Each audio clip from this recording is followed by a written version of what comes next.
We are in that time of year. It's time to start talking about Christmas stories. And this is just a little treat to show you a couple of books from my very expensive a collectible collection of leather bound gold trim pages of my books from the Easton Press. The Easton Press is a private book publication company that releases very special, luxurious editions of various books every year. They're located in New England. You can go to their website, eastonpress.com.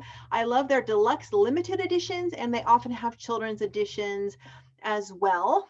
And they have a 100 greatest classic collection where you can get a new book or two every month until you get all 100 of them, and they're all these beautiful books. But that's not what this is. This is a special signed by the artist limited edition version of the Christmas Carol I got for a gift for Christmas last year. I love it so much. These books are so heavy. You could probably like conk someone's head and give them a concussion by whacking them on, on the head with it. Especially when you see the next book I'm going to show you.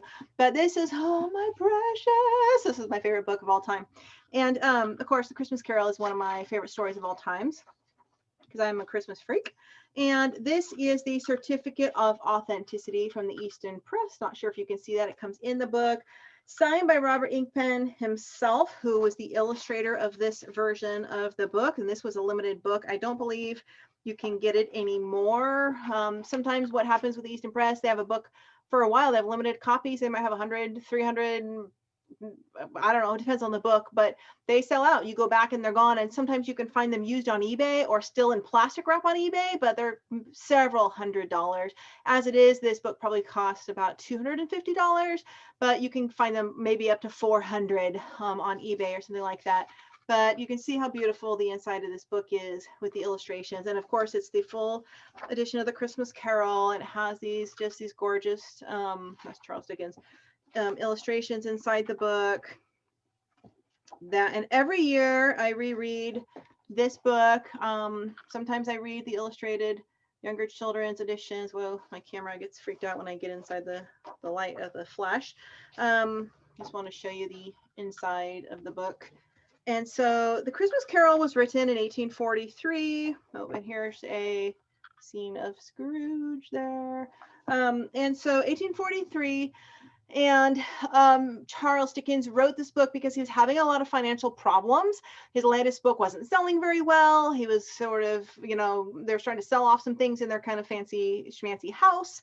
And he had a lot of children. And so he needed to create something that was going to save his career, turn his finances around. And things were really glum and glim and bleak, as his bleak house, one of the stories he wrote in Victorian England. And he wrote the Christmas Carol before Queen Victoria even took her throne.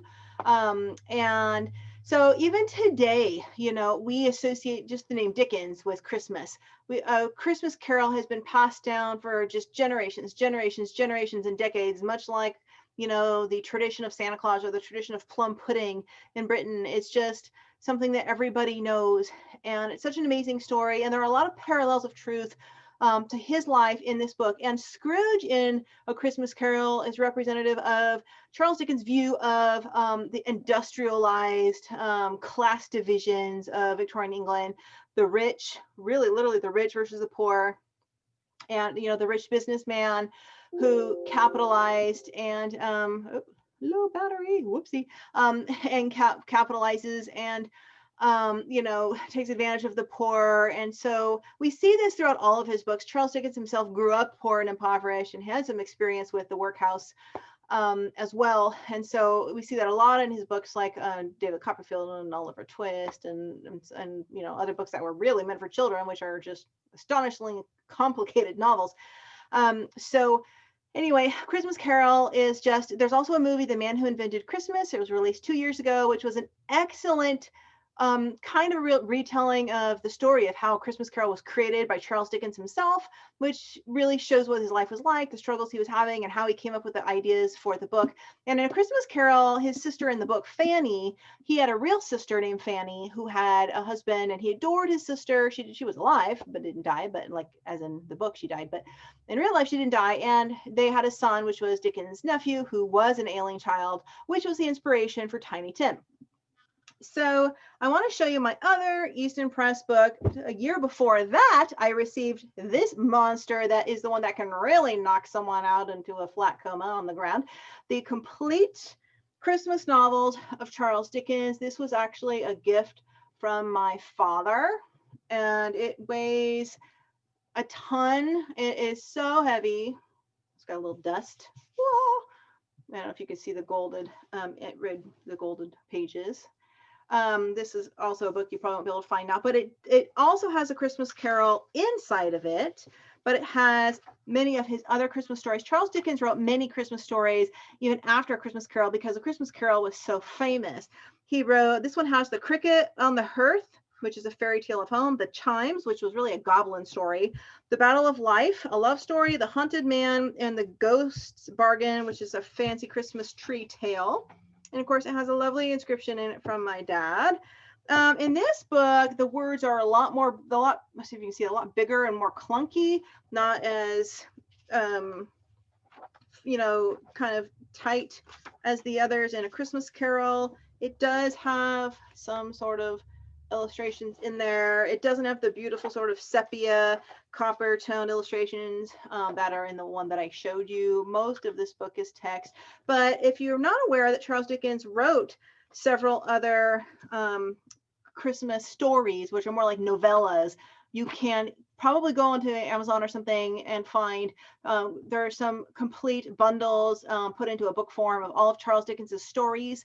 You could probably, if you're interested in this book, you can find used copies or probably new copies for sale on eBay. And if it's actually a book that's actually been used and read and has more wear and tear, because they're valuable leather-bound books, you can get them for a little less expensive, maybe sometimes around $100. It just depends if it was a limited. This one I don't believe was technically a limited quantity, or it certainly wasn't signed by the illustrator. So anyway, I can tell you though about Charles Dickens's Christmas stories. None of them are as good as A Christmas Carol. Some of them are kind of hard to read. The Cricket in the Hearth has Chirp the 1, Chirp the 2, Chirp the 3, which is like Act 1, Act 2, Act 3. And the stories are really very adult-like. So you have to read many passages multiple times. I mean, I have my degree in English literature, and so I had to take many courses on Charles Dickens's work. And so even though a lot of his books were written for children and families, they really are very complicated adult-like writing. And I've talked about this before, how modern day books for children compared to Charles Dickens's book for children or other classics for children like Louisa May Alcott's Little Women, or others by E. Nesbit, or any of the books written in that time period, like The Water Babies meant for children, are just really complex and wordy and just complicated pieces of literature. So anyway, but I recommend these more for adults, or maybe for a class, or for teenagers maybe.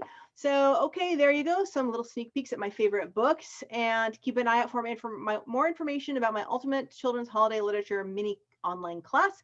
I'm going to be releasing the weekend after Thanksgiving. For about 6 weeks it'll be available, and it will have about 50 different book reviews and discussions about holiday books for children, for adults, how to use the books or read the books, or more information about the books, and so much more. Stay tuned for more information about that. Thanks for watching.